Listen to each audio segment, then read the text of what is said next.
Hello guys नमस्कार और स्वागतम কৰিছো আপোনালোকক মোৰ ইউটিউব চেনেললৈ। আজি আকৌ মই আহি গৈছো নতুন ভিডিও প্ৰডাক্ট লৈ আপোনালোকৰ ওচৰলৈ। আপোনালোকৰ ভিডিওটো আৰম্ভ কৰাৰ আগতে আপোনালোকৰ ওচৰত এটা অনুৰোধ আছে, আপোনালোকে যদি এতিয়াও মোৰ ইউটিউব চেনেলটো সাবস্ক্ৰাইব কৰা নাই প্লিজ সাবস্ক্ৰাইব কৰি দিও। সাবস্ক্ৰাইব কৰিলে আপোনালোকৰ এটোৱে বেনিফিট হ'ব, যেতিয়াই মই এটা নতুন ভিডিও লৈ আহিম আপোনালোকে ভিডিওটো প্ৰথমে দেখিব পাৰিব। আৰু আজি মই যেটো ভিডিও প্ৰডাক্ট বিউটি প্ৰডাক্ট লৈ আহিছো আপোনালোকৰ ওচৰলৈ, এটো হ'ল পতঞ্জলি কেশ কান্তি এন্টি ড্যান্ড্ৰফ হেয়াৰ ক্লিনজাৰ। এই শ্যাম্পুটোৰ বিষয়ে যদি আপোনালোকে সম্পূৰ্ণ জানিব বিচাৰে মোৰ এই ভিডিওটো প্ৰথমৰ পৰা শেষলৈকে দেখক। বলক এতিয়া ভিডিওটো আৰম্ভ কৰো। প্ৰথমতে আপোনালোকক কৈছো যে আজি মই পতঞ্জলি কেশ কান্তি এন্টি ড্যান্ড্ৰফ হেয়াৰ ক্লিনজাৰৰ বিষয়ে ৰিভিউ কৰিম। তো এই শ্যাম্পুটো আপোনালোকৰ পতঞ্জলি কোম্পানীৰ হয় আৰু এই শ্যাম্পুটো আপোনালোকে বজাৰত যিকোনো এটা দোকানতে পাই যাব। আৰু এই শ্যাম্পুটোৰ দাম হ'ল 200 ml দাম হ'ল আপোনাৰ 110 টাকা। এতিয়া আপোনালোকক মই কম যে এই শ্যাম্পুত আপোনালোকৰ কি কি মিশ্ৰণ আছে বা কি কি ইনগ্ৰেডিয়েন্টছ দি শ্যাম্পুটো বনোৱা হৈছে।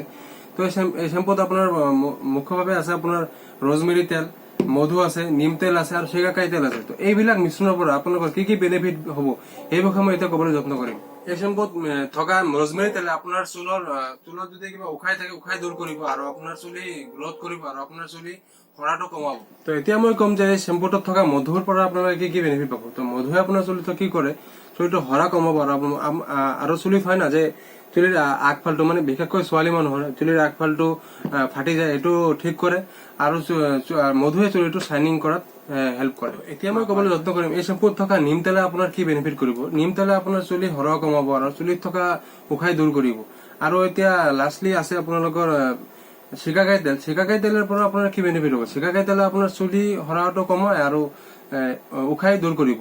বিশেষকৈ শ্যাম্পুটো হ'ল আপোনাৰ এন্টি ড্যান্ড্ৰফ শ্যাম্পু, হয় না নহয়? এন্টি ড্যান্ড্ৰফ মানে উখাই দূৰ কৰা শ্যাম্পু। তো ইয়াত যিবিলাক মিশ্ৰণ আছে সকলো মিশ্ৰণে আপোনাৰ উখাই দূৰ কৰাৰ কাৰণে ভাল বুলি কোৱা যায়। মই যিমানখিনি ক'লো আপোনালোকে বুজি পাইছে চাগে, সকলো মিশ্ৰণ বিলাকে উখাই দূৰ কৰাৰ বস্তু আছে। তো মই এতিয়া ক'বলৈ যত্ন কৰিম এই শ্যাম্পুটো আপোনালোকে কেনেকৈ লগাব। এই শ্যাম্পুটো প্ৰথমতে আপোনালোকে চুলিটো তিতাই ল'ব। তিতাই লোৱাৰ পিছত আপোনাৰ হাতত 2 পৰা 3 ml লৈকে শ্যাম্পুটো লৈ চুলিত 2 পৰা 3 মিনিট লৈকে মখাৰ পিছত চুলিটো ধুই দিব। সো গাইস আজিৰ ভিডিওটো ইমানখিনিয়ে। আশা কৰিছো মই পতঞ্জলি কেশ কান্তি এন্টি ড্যান্ড্ৰফ হেয়াৰ ক্লিনজাৰৰ বিষয়ে ভালকৈ আপোনালোকক ক'ব পাৰিছো। যদি আপোনালোকৰ মোৰ এই ভিডিওটো ভাল লাগিছে প্লিজ লাইক, কমেন্ট, শ্বেয়াৰ আৰু সাবস্ক্ৰাইব কৰি দিও মোৰ চেনেলটো। আৰু আপোনালোকৰ লগত দেখা হ'ব আকৌ মোৰ নেক্সট ভিডিঅ'ত। আজিৰ কাৰণে ইমানখিনিয়ে। Bye bye.